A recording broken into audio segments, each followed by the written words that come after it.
For more on the markets, let's bring in Ryan Detrick, Chief Market Strategist of Carson Group. A lot of our guests today, Ryan, had to change all the things we were going to talk about and their take on things, given the news about tariffs. But I don't think that would have changed what you were going to say one way or another. And last time you were on, you didn't help us with if it bleeds, it leads. You felt pretty good, I think, and that's been borne out. Yeah, Joe, good morning. Thanks for having me back. I was on the morning of April 9th. A couple hours later, S&P gains 9% up today. So let's keep it going. And you know, listen, you've had some great guests. You've talked about these things. What have we seen just the last 24 hours, right? Strong earnings and better news on trade. That's what we've been seeing for about 6 or 7 weeks. That's why we're flirting with all-time highs. But I was thinking, what can I tell the listeners that might be interesting? Here's something you might like, Joe. It's safe to say after today, we're probably going to be up 5% or more this May, which obviously is over tomorrow. 10 times in history, the month of May for the S&P 500 has gained at least 5%.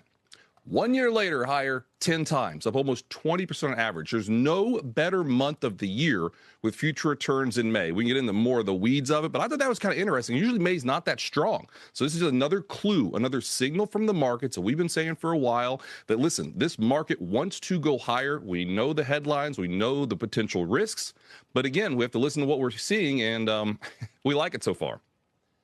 I was actually said that to Katie Stockton. In a perfect world, if you could just use technical analysis, if it worked all the time, which it doesn't, obviously nothing does, and you got to use, I think, both technical and fundamentals. But if you could just use technicals and just get rid of all the noise, and you know, whether it's tariffs or the Fed or whatever it is, the market can kind of tell you what it wants to do. And I think that's what you look at.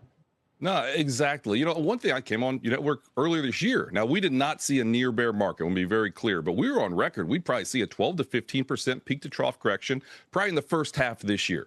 If you look back in history, Joe, the first quarter the last 20 years is the weakest quarter of the year. After a 20% gain, the first quarter is usually pretty weak. Oh, by the way, post-election years early are very weak, normally bottom in early April, and then are really strong. So these are little clues that after back-to-back 20% years, and I look around, and you know, some of the bears were coming on your network. Everyone's bullish all of a sudden. This time 4 months ago, we started getting a little worried, so we shook. Obviously, did a big shakeout. We had the historic sell-off. You know, one more thing. When I joined April 9th, those 27 days after that, S&P had one of its greatest 27-day rallies ever, up over 20% or almost 20%. The other times, Joe, we saw strength like that off the 74 lows, off the 82 lows, off the 2009 lows, and off the 2020 lows. That's it, okay? So we know those times are major lows. The market did not go on to make new lows, and honestly, continue to work its way higher in those cases. And, you know, every time is different, yes, but with all the negativity out there, one more thing. You mentioned Katie, big fan of Katie. Advanced decline lines are hitting all-time highs. The NYSE advanced decline line is hitting all-time highs like as we speak. To me, that says market breadth is strong. That's normally something you see in a bull market. And the U.S. is just playing catch-up, honest to goodness, with the rest of the world, which has been doing really well this year.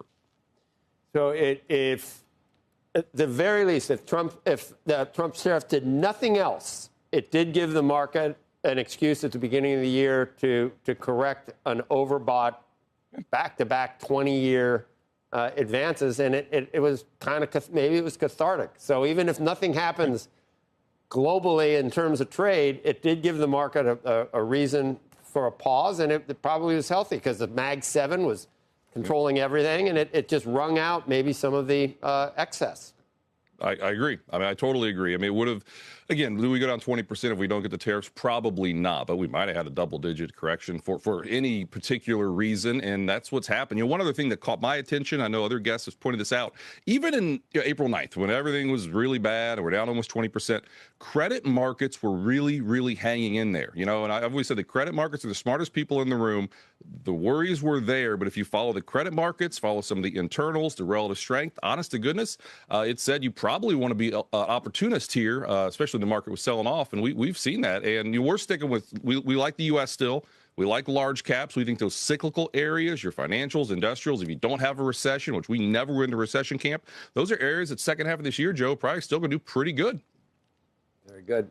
All right, that's a quick rundown of your thoughts. So, Ryan, we'll have you back. I don't know We're up 200. We need another set. What do we need to match your last time you were on? We need a miracle, I think. But Yeah. we'll take another update. Is what we'll take, Joe. Thanks for having me back.